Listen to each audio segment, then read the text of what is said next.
Good Monday morning, my friends. That is, if you are listening when this episode airs. This week has given me several really important reminders about what is truly the cornerstone of effective and successful leadership. I wanted to pop in and share a little bit about that with you and give you some tips and full-on truth with a capital T. Before we get into it, though, I wanted to share a review left for the show. This review is from Anna, and she titles her review, Practically Empowering and Soul-Filling. Anna says, I just listened to a few episodes, and what a blessing this podcast is. I love how Tanya is passionate about grounding us in Scripture and how she empowers us to be better leaders in all spheres of our lives through effective, practical strategies and tips. I appreciated especially her candid sharing of the tools she uses and how she manages her time using time blocking methods in episode 19. Listen and be blessed by this podcast. Wow, thank you so very much, Anna. These reviews really help me understand what content is valuable, and they help other people find the show. So if any of you listeners haven't already, please pop over to Apple iTunes or Apple Podcast and leave me a 5-star rating and written review. And speaking of managing your time and using time blocking methods, don't forget to grab a more time strategy session with me, where we talk about ways to create more time for the things that matter most to you. Just head over to gracefilledleader.com/moretimemethod to learn more. Okay, now, stay tuned for the meat of our discussion today. We are talking about trust, the cornerstone of effective leadership. Welcome to the Grace-Filled Leader Podcast. Do you want better work-life balance? Do you get stuck in patterns of perfectionism and people-pleasing? Have you always been an overachiever but never really feel good enough, no matter how much outward success you achieve? Do you want more time for the things that matter most? Hi, I'm Tanya, a wife, mom, leader, certified Christian life coach, and Jesus lover. For most of my life, I tried to find worthiness through achievement, but no matter how hard I worked or how much I achieved, I never felt like I was enough. I was left burned out, empty, and exhausted. I had no time or energy for myself or my family. I needed balance. I needed peace. My life changed when I finally started to live like an unconditionally loved daughter of the King, saved by grace. This faith-led podcast will teach you time management, self-care routines, and practical leadership strategies to help you navigate life and leadership. If you're ready to become fueled by grace and free from people-pleasing, if you're ready to multiply your time and impact as a Christian woman in leadership, this podcast is for you. Unbutton your blazers and roll up your sleeves, sister friends. It's time to get after it.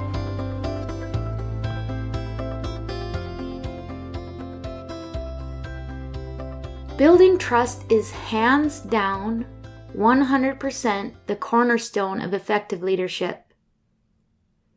In my opinion, before you can hope to accomplish any of the goals you have for your team or for your business, it is essential that you first prioritize building relationship and trust. Now, that's with the assumption that you actually want to be a leader and have people want to follow you as a leader. You have to prioritize and commit to building relationship, which leads to building of respect and trust.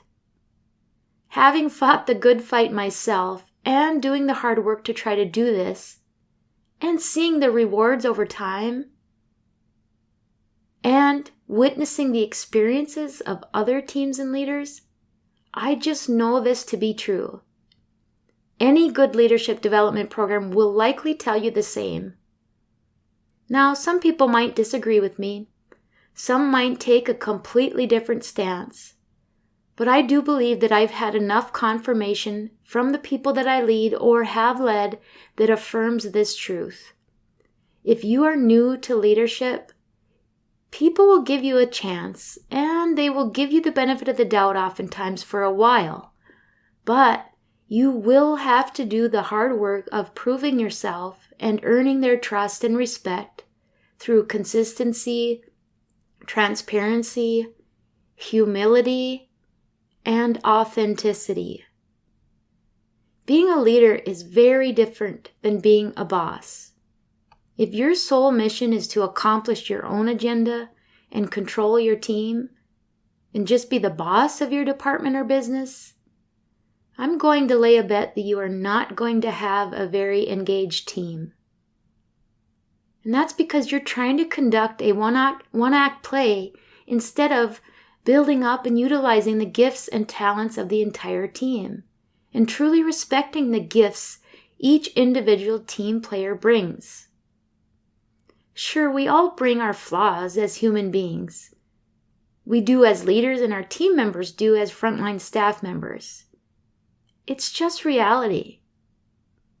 We need our team members to show us grace sometimes and accept our humanness. And we have to be willing to accept theirs. I'm finding that is very important to actually be willing to show humanness, to admit your mistakes. If you struggle with humility, if you have an intense need to be right or appear as if you don't make mistakes, if you try to suggest that every decision you make is the right one, you are absolutely going to erode the trust and respect of your team members. I have witnessed this. And I know it's really hard to be a leader, and it's really difficult to show humility. But here's the truth. A good leader needs to be ready to eat some crow sometimes. There are plenty of times in my leadership journey where I've had to do that, or I should have done that.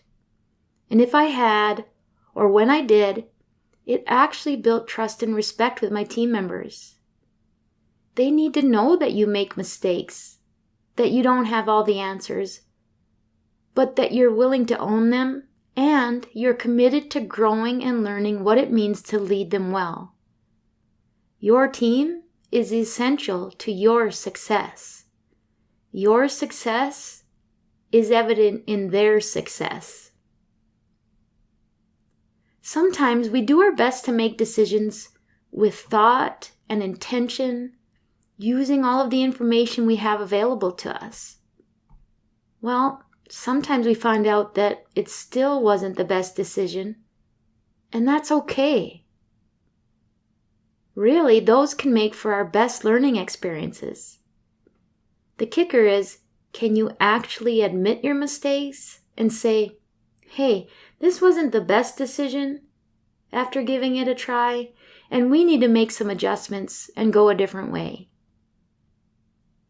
When you do that, it is an exercise in relationship building with your team. But it's very difficult. It's difficult for me, and I feel like I'm someone that tries to show humility, and I very much understand the importance of showing humility. Still, it's always difficult to admit when you're wrong or admit when you've made a mistake. I've never had an experience in which I've done that and it's been thrown back in my face. It's always lent itself to strengthening me as a person and as a leader, and strengthening the bonds amongst my team members. I'm going to tell you, if you don't know this or you haven't experienced it, and if you're having difficulties with your team, if you're having trouble getting them to engage in the way that you wish they would, I challenge you to stop and reflect on the degree to which you have spent time and energy building true, authentic, honest relationship with them. Showing humility, seeking their feedback and insight, and actually considering it as part of your decision-making process. acknowledging the value that adds. And you can't just say the words. You have to do the actions that match the words. If you make mistakes, which you will, be honest about them. Own them. Show humility. That will help you build trust with your team. They're not going to see you as a terrible leader when you admit your faults. However, eventually, if you refuse to admit when you're wrong, or you're dishonest about making mistakes, or about the mistakes you've made, eventually they will lose trust and respect for you as a leader. It's possible, but it is so much more difficult to earn back trust that is lost than it is to just start with the foundational building of trust in the first place. If there's any question in your mind as to whether you have opportunity to focus more on the people part of your leadership, the relationship building, the respect building, and the trust building, I urge you to put nearly every ounce of your energy into focusing on that. You know that you need your team to do the work that you need them to do. You know that they are essential to the success of your business, whatever it is, truly. And when I talk about relationship building, I'm not talking about being buddies with your team members. I'm talking about showing respect through consistent and clear communication, supporting their needs and showing them that you hear, see, and value them and their contribution to the team.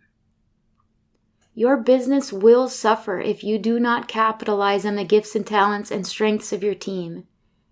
And if you don't show them that you're trustworthy and deserving of their respect, it might appear to be working out okay for a while, but you will eventually see an erosion in the culture and erosion in the engagement of your team.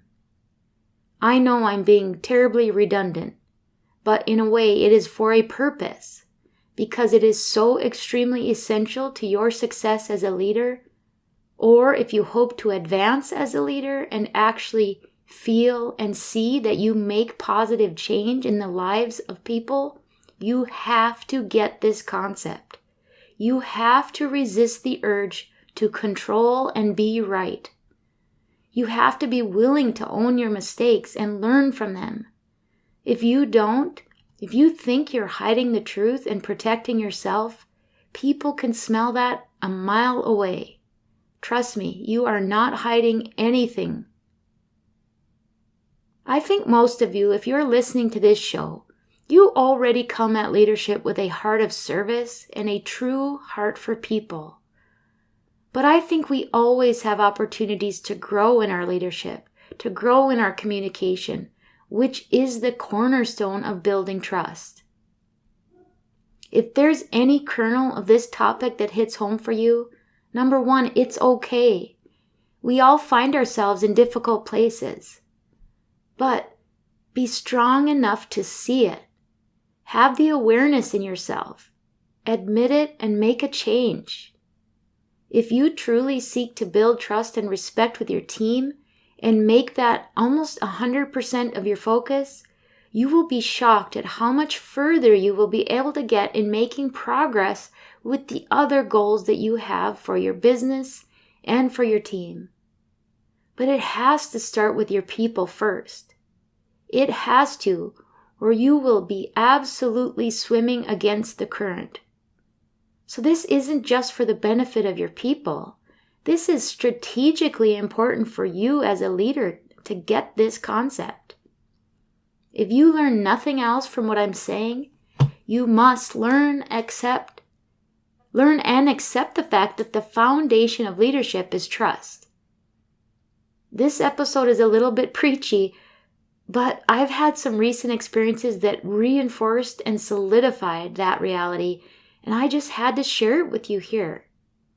My hope is that it will preemptively keep you from experiencing the pain that comes from an erosion of trust within a team. The destruction that can come when you lead from a place that isn't one of humility and truth can be staggering. I've seen teams completely dismantled because of a lack of transparency, honesty, integrity, and trust. And the common denominator always comes down to communication. And it may all happen in the presence of having good intentions. Leaders that I've witnessed this happen to, it's not because they didn't have some good intentions or that they didn't have gifts and talents that they brought to their roles, but they struggled to communicate effectively and consistently with their team. They gave inconsistent messages, which resulted in building of mistrust. They didn't take ownership when they made mistakes. So even though they had the best intentions, it completely dismantled their teams.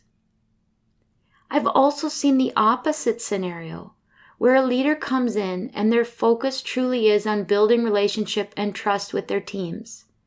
When they can effectively do that, they can set high expectations and high standards, and their team members will meet those expectations and exceed them because of the foundation of trust that leader has built.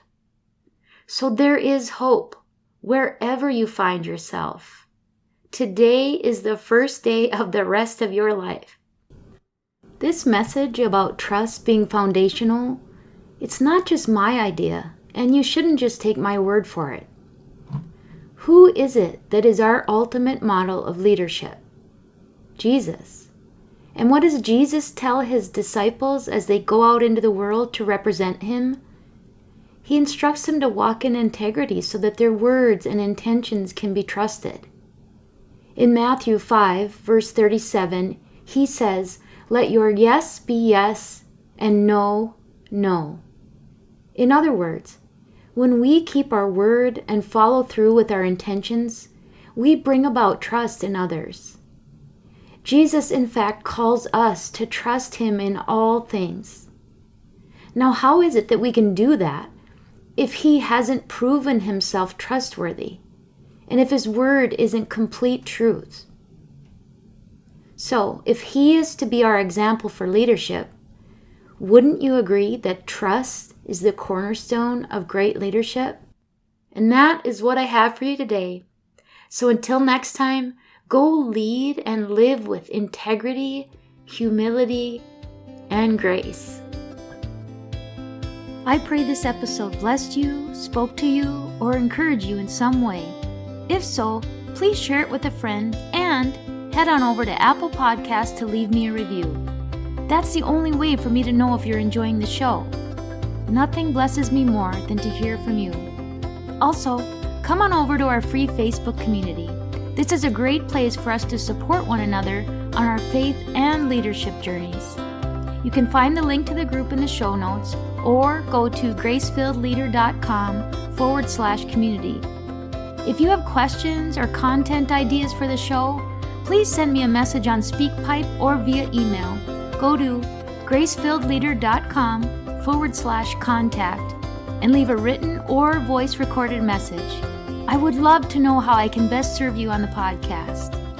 Now to him who can do immeasurably more than we can ask or imagine, according to his power that is at work within us. Ephesians 3, verse 20. Until next time, my friends, God bless.